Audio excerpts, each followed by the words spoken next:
She's not. I got it.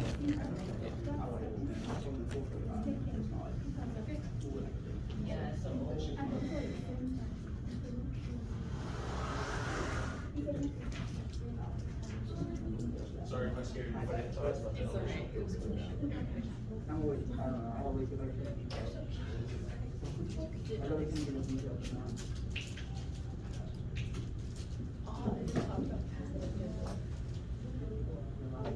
Early, so You just have to press this little arrow. I've never used that before. Alright, so my presentation is on honeybee genetics, a brief introduction, sister queen selection, and genetic ghosts. I'm Bobby Knipe. I'm a University of Georgia / Young Harris College certified beekeeper with the Georgia Master Beekeeper Program.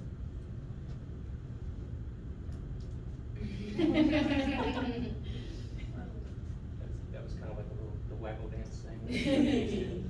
So, brief introduction. So this map right here shows where honeybees are, which is pretty much everywhere. Exceptions are extremely cold regions because they just can't fly. If it's over 50 degrees, they can't fly. They're only native to Eurasia, so this area, which is kind of large, only bee that produces surplus honey. There's 20,000 known species of bee, and the one that we're most interested in is Apis mellifera, which is the European honeybee. It's the one that's most economically important, which is probably why it's also the most scientifically important, because it pollinates a bunch of crops, so money, science, that kind of flow together a little bit. Maybe not ethically, but that's how it works. So 18 mellifera subspecies were analyzed with the full mitochondrial genome, and it supports an African or Middle Eastern origin. And this is just like a lineage of where we got to Apis mellifera from Apoidea, which came about 150 million years ago.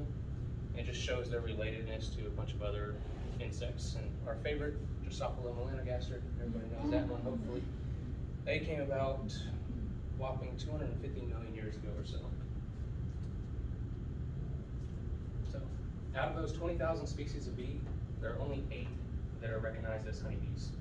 Those are Adrenoformis, Serrana, dorsata, Florea, Koshevnikovi, Laboriosa, mellifera, and Nigrosenta. Of those, this cladogram here shows you have dwarf honeybees. So most common ancestor was over here. We branched out. First had dwarf honeybees, giant honeybees, cavity nesting bees, which those are European honeybees up there nesting in a cavity. And if you've not heard of giant honeybees before, I don't have a size comparison, but I think they're about this big. They're huge. They nest in open air hives, which is basically just one giant single honeycomb. And these are the honey hunters of Nepal. There's been quite a few videos on them. It's super, super interesting. I would never collect honey like this. Because one, they don't use anything, and two, they're up on cliffs, which I think might be one of the reasons why they evolved, because yeah, it's open air, but it's up on a cliff, so they don't really have to worry about anything except stuff that flies. And just to show you how high up they go. Oh no, man. I'm not doing that. It's super interesting, but I'm not. I got it. So, getting more into the genetics factor of it, haplodiploid sex determination. So the queen is the only reproductive member of the hive. There's only one in there, typically, but I'm not going to get into that. She's diploid. She can choose to lay unfertilized eggs, which leads to our drones, or fertilized, which leads to our diploid workers. During the development of the eggs within a queen, the diploid cell with 32 chromosomes divides to generate haploid gametes with 16 chromosomes. This results in the haploid egg with chromosomes having a new combination of alleles at the various loci. This is called our Rhinotochus parthenogenesis. The females outnumber the males 20-3, so about 15% of the hive. Right now, the hives in this area at least that are experiencing winter, they have no drones because they kick them out. Because the only thing they do is they eat honey, they mate, and then they die. So this may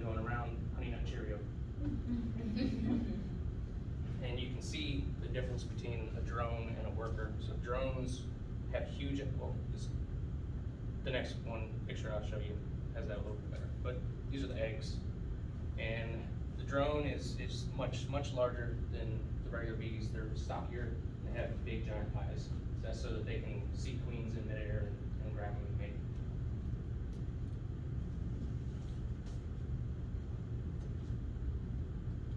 This is just more of a detailed breakdown that I included because I liked it. But I really like this quote because the male bee technically only has a mother and no father.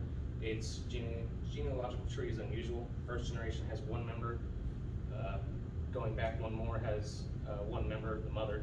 2 generations back are 2 members, the mother and the father of the mother. 3 generations back, 3 members. 4 back are 5, etc. It's 1, 1, 2, 3, 5, 8 is the Fibonacci sequence. So, queen selection.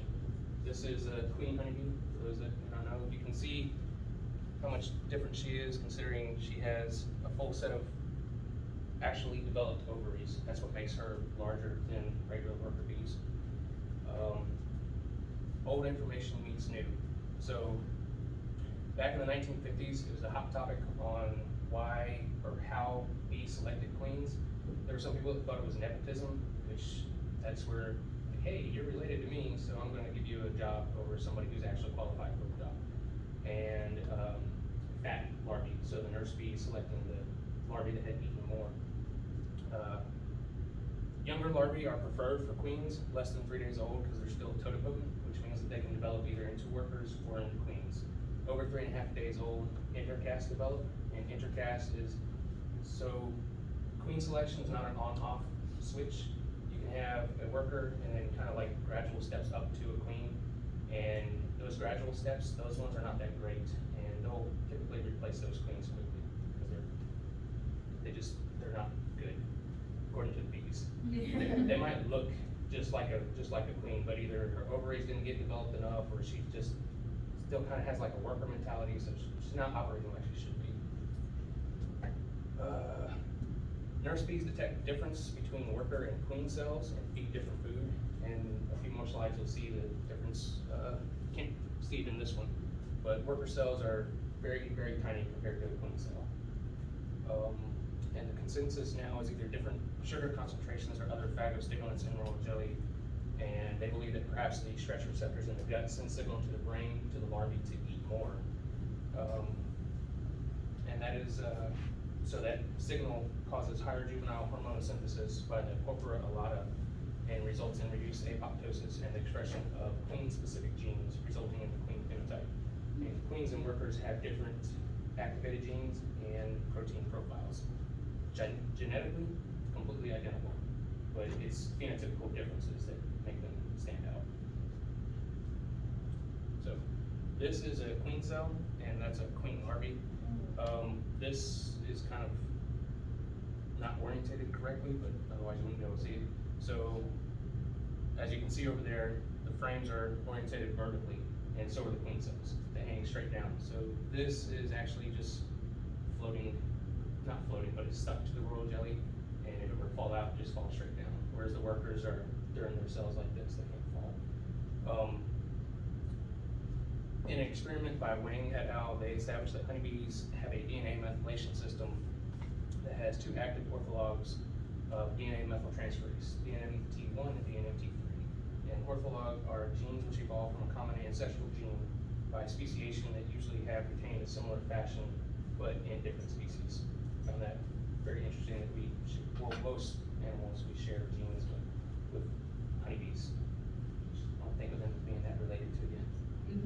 The key enzyme was DNMT3, and that is caste determination, so workers and queens. And they found that if methylation is silenced, you get more queens, and the results are reduced methylation mimics that of royal jelly in the hive. Because what they did is,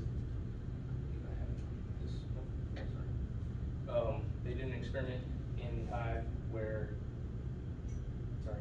in the lab, where they basically manipulated the genes themselves instead of just letting it play out normally. Dynactin P62 is a gene that corresponds to dietary changes in Drosophila melanogaster. And so what Wayne et al. Did in the lab is they injected double-stranded DNMT3 RNA, and it resulted in lower methylation in Dynactin P62. And it mimics the results of methylation rates in natural colonies when the bees get to play out everything about themselves. This is the actual profile of that gene, Dynactin P62, with the CPG sites. And some of them, they didn't detect any methylation on, so they didn't include them, which was CPG 9 and 13. These are worker cells. I really wish I had put a comparison of the size of them, because a queen cell is about this big, and a worker cell is about this big. All larvae are fed royal jelly for 3 days post-hatch, and then if they're not becoming queens, they get weaned off of it. That white milky stuff that is in those cells, that's royal jelly. And if you remember this slide, that's a bunch of it compared to this one. Royal jelly has a different nutritional profile than worker jelly. It has higher sugar content and protein content. And it was used to be believed that it was mainly just sugar. And that's actually what I was taught when I went to the Beekeeping Institute 5 years ago. So I guess some things have popped up and they've done some more analysis. Royal jelly is secreted through the mandibles only by very young bees called nurse bees. So shortly after they hatch out, that's one of their first jobs is to go around and feed all the bees in the hive. And I believe each larvae gets fed about 1,000 times a day. They're very hungry. So the effect of royal jelly on larvae. This is another picture of a queen cell. You can see they kind of just drown the larvae in royal jelly. They don't eat anywhere near this much, but they still do it. And what Yan Shi et al. Found that longer duration of royal jelly feeding resulted in higher rates of queens. So a queen naturally gets fed royal jelly her entire life as a larvae until she caps her cell and pupates at 8 days old, which correlates to this right here. So 5 days of being fed royal jelly, you get 100% queens.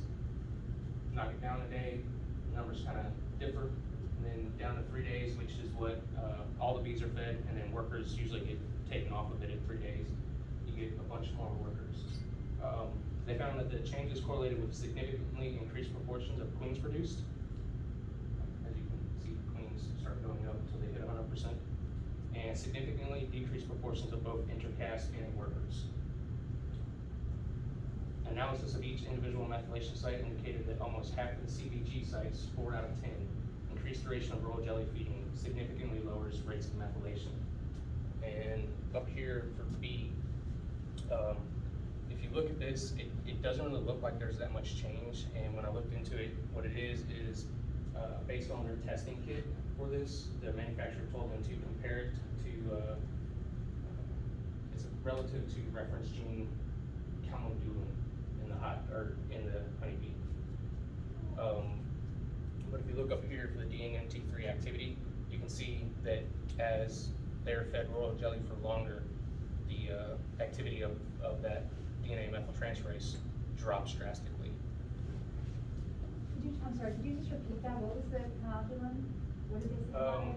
So for this one right here, the DNMT3 expression, their test kit that they used, the manufacturer told them to use a reference gene of calmodulin, which I looked in the paper, and that was like literally the only spot where they talked about it.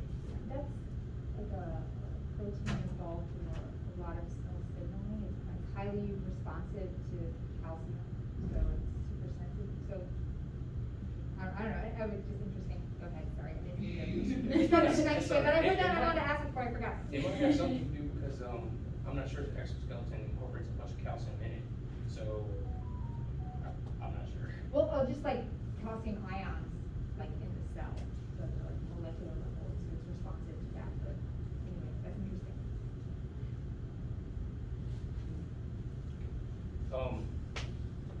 are workers. They take up pretty much their entire cell. A queen will not do this because she has tons of space. So their study also looked at the effect of cell size on honeybee larvae. 1,400 larvae used, and the diet was kept the same. They were only fed worker jelly. The only difference was the cell size versus this little tiny cell and the large queen cell. And to keep it consistent with the food, they would transfer them out every 8 hours to new cells with new food. Individual analysis of each methylation site indicated that less than half of those CPG sites, 4 out of 10, showed significantly reduced rates of methylation in queen cell reared larvae compared to those reared in worker cells in 3-day-old larvae. So black here is worker cells and white is queen cells. And you can see there's a difference, even though no royal jelly is involved in this. So somehow the larvae are detecting that they're in a different cell. They could not find any reason for the larvae to know this other than, hey, it's bigger and something's triggered. However, in 5-day-old larvae, more than half of the CPG sites, 6 out of 10, showed significantly reduced rates of methylation in queen cell reared compared to worker cell reared.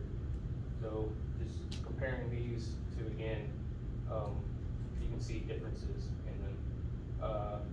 And the percent of adults that emerged as workers in worker cells was 100%, versus in queen cells you had 81%, with 19% of those being queen intercast. So even though they didn't really develop as queens, it still showed some type of effect on developing queens. So it's like a combination of queen cell and royal jelly.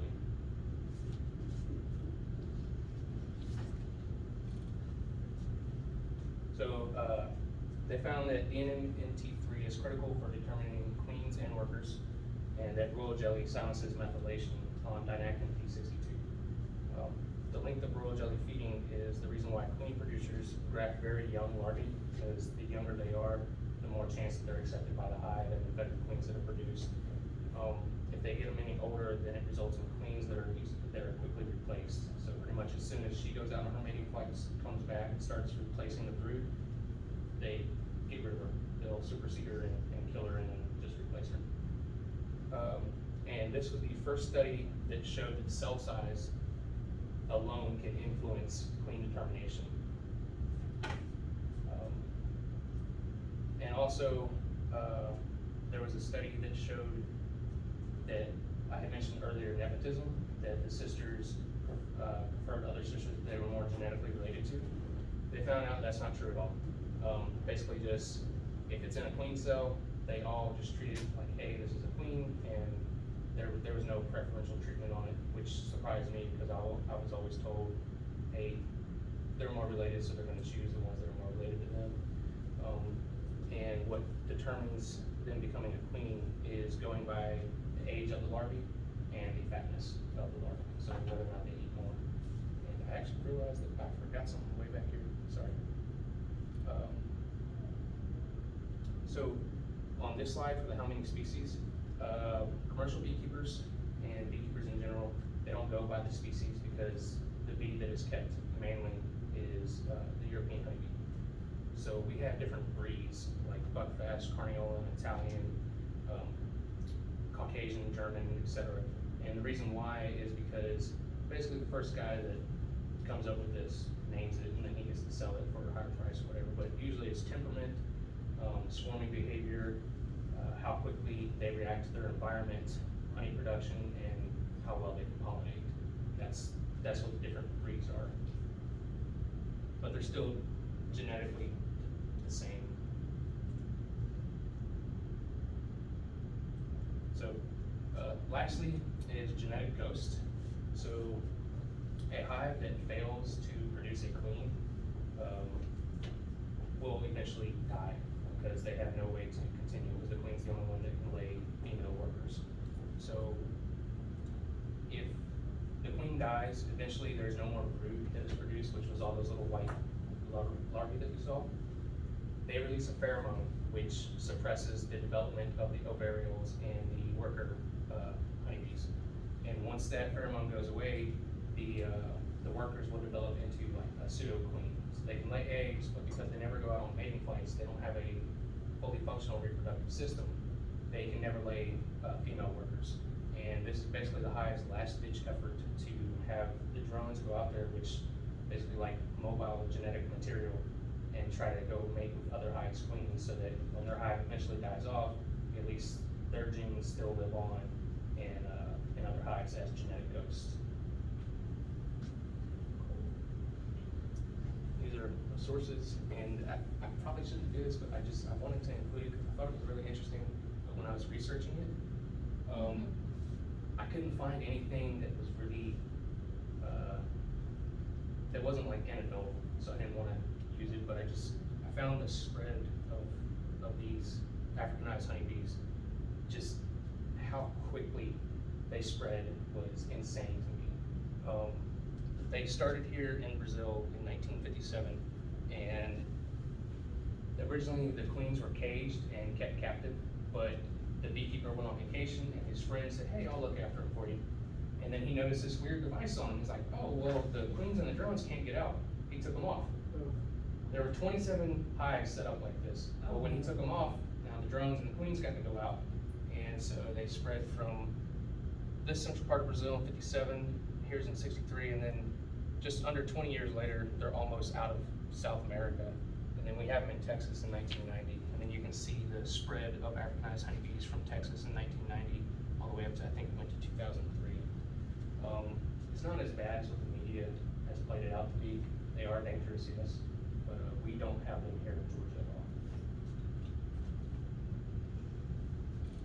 That's it.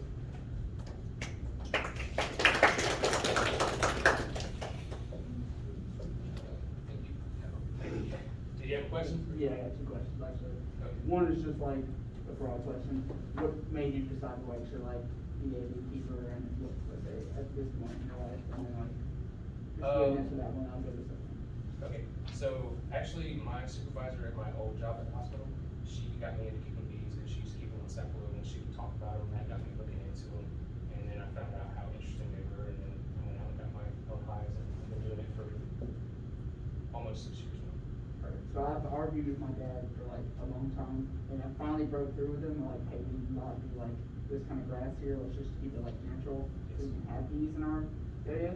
So that's totally different thing. So another question was, if there are development of multiple queens, what happens then? Do the actual workers decide at that point, or do the queens battle it out themselves, or what goes So on there is a few things that can happen. So this hive right here, actually, they had 2 queens in them earlier this year. It's very rare for that to happen in European honeybee, or well, in Apis mellifera. There are other types of bees that have multiple queens, but for honeybees especially, typically what will happen is when they're making new queens and they're in the queen cell, the very first one that emerges will go around finding the other bees or the other queens, and they'll stab the cell and kill them. Because, like Highlander, they can only get one. So it's not like a proletariat uprising, but decide what queen Well, it is. the one thing I couldn't find, because it didn't really tie into this much that well, but for swarming, like, because they'll make a ton of queens. In swarms, there could be 20 to 30 queen cells. And if the hive is big enough, usually what happens is the old queen will leave, and that'll leave the new queen to emerge and kill the other ones. But if the hive is big enough, they will prevent the new queen from killing the other ones, and they'll have what they call virgin swarms, after swarms. But this hive had 2 queens in it. They were living side by side. Sometimes what happens is it could be that they either don't detect each other, or the worker bees do kind of keep them separated. But usually if they're like too old and they can sense that they're about to die, they'll just let her like live out until she dies. But it is very rare. I've only seen it. Well, this hive actually did it twice this year, so maybe it's not that rare, but it does happen. God. Oh, sorry. So interested in everything. I was gonna ask, what's that protein again that you said that was like P something or other? Dynactin P62. Yeah, what does that do again? So they know that in Drosophila melanogaster, it is related to dietary changes. And worker bees, that gene gets methylated. So queens, they eat a ton, which is also one of the reasons why they put them in, why they drown them out in that royal jelly. But so with it being methylated, I'm guessing that it gets switched off, so it causes them to eat less. And whereas in queens, they want them to have the best shot possible, so they just constantly keep feeding them and feeding them. And if that gene is not methylated, if it's not turned off, then they can just constantly keep eating. I didn't see its specific effects in honeybees, but based on the paper that I think was, I'm going to butcher his name, Yon Shi and others did, I'm thinking that they're saying it's kind of related to the same thing in honeybees that it is in Drosophila melanogaster, which is dietary changes. So it basically just causes them to eat more. It's so crazy how it's like the hives and organism and the bees are cells. They even refer to them as being total for a few days. They're not yet terminally differentiated into. I mean, it's just like it's cool. There is debate going on. I think it's pretty much won out now that they consider honeybees as a superorganism compared to like just a bunch of bees living together, because it can't exist without all of it, and the individuals are not reproductive. It's just one member, but the superorganism itself can reproduce, and that's what swarming is, because they go out and they colonize it. Well, for European honeybees, they colonize a new cavity, and that's how that hive specifically replicates. Yes. I remember. So over the course of time, like how many queens will there be? So I guess my question is like, what is the life expectancy of bees, and like how often are they just producing queen after queen after queen? I'm just like curious about that. So during the season, which down here is almost year round, season actually just stopped October 30th or so. Once the goldenrod stops blooming, that's when it's kind of winter here, and I feel like it outside. The workers will live for 45 days. They pretty much work themselves to death. There will be ones that just drop out of the sky because they literally just work until they drop.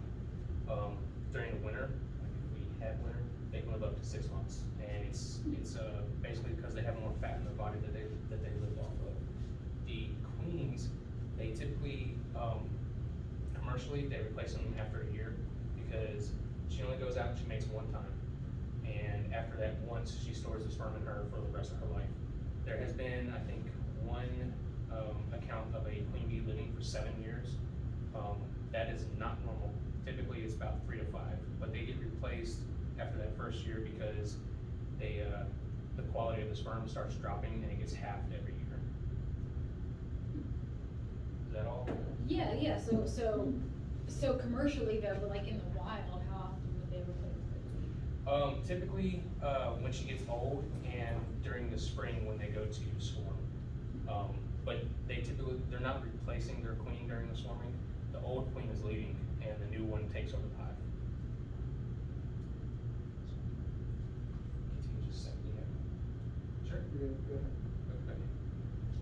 Go ahead. Yep. So is the only exchange of genetic information between different hives happen whenever you were talking about, the pseudo queen swarm? Because you said, what was it, that the bees within a hive are nearly genetic replicas of each other? Am I on the same page? So, because the worker bees are actual, those eggs are fertilized, so you get the genetic material from the queen bee and the genetic material from the drones that inseminated the original ones. So they're all distinct. Is that? There's some that are more related to others. They can be 25% up to 75% related. Yeah. It basically just depends on like which sperm she pulls out of her ovaries and inseminates the egg with. But for the genetic ghost, that's just a last ditch effort, because those drones typically are going to be smaller than what the drones would be that are laid by the queen, because she's not as developed as what the queen would be, so they're less quality, but it's like, hey, let's get them out there. But typically, if everything works right, the only way for the hives to exchange genetic material is for the queens to go out on nuptial flights and get mated, and then drones from other hives find her and mate with her. Okay, so was it the giant bees in Nepal? Like, because of that extreme environment, do they produce a higher quality of honey at all, or is it just? I don't know about the quality, but I do know that they, I think it was last year, maybe the year before, it was kind of like a sensation thing that came out about hallucinogenic honey. And I think it is rhododendrons that are in that area that apparently does not affect those bees, but that's one of the reasons why those guys go up on the cliffs to get it, is because apparently it's really trippy. Yeah. Yeah. I heard about that too. It is really interesting to watch. It's probably on YouTube or so. Yes. So how is royal jelly made? Is it made from the queen bee or is it made from the worker bees? It's made from the workers, specifically. Okay, I don't know how to work that. Oh, so the young larvae, oh,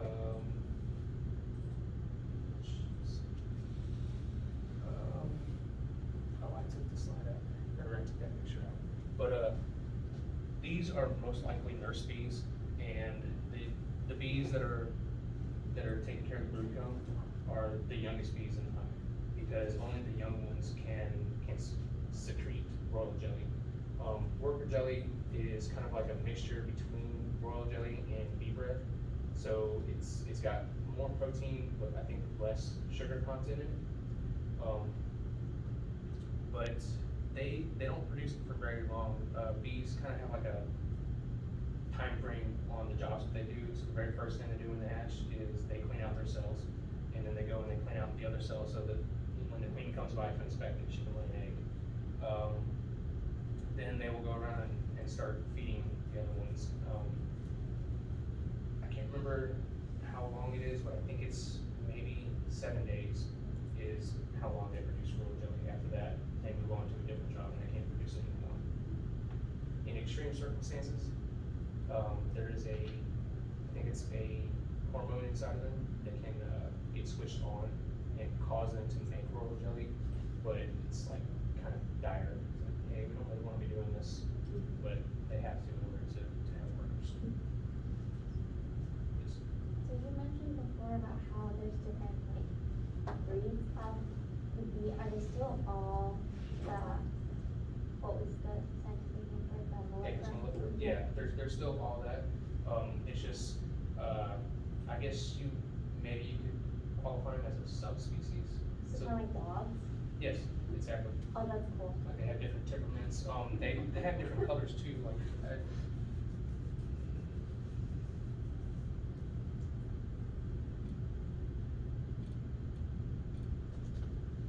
so, like you see, the queen is pretty much golden amber, and then how this one's got more black on it compared to that one. Yeah. Certain people that raise breeds, like especially the German black bee, like, oh, this bee is completely black. There's actually a documentary on Netflix. They have this little old German guy that keeps bees in his little house, and he finds a queen that's not solid black. And so he was mad because he's like, she has gone out and mated with the Italian bees, and that made him mad, so he killed that bee to get back the black bee.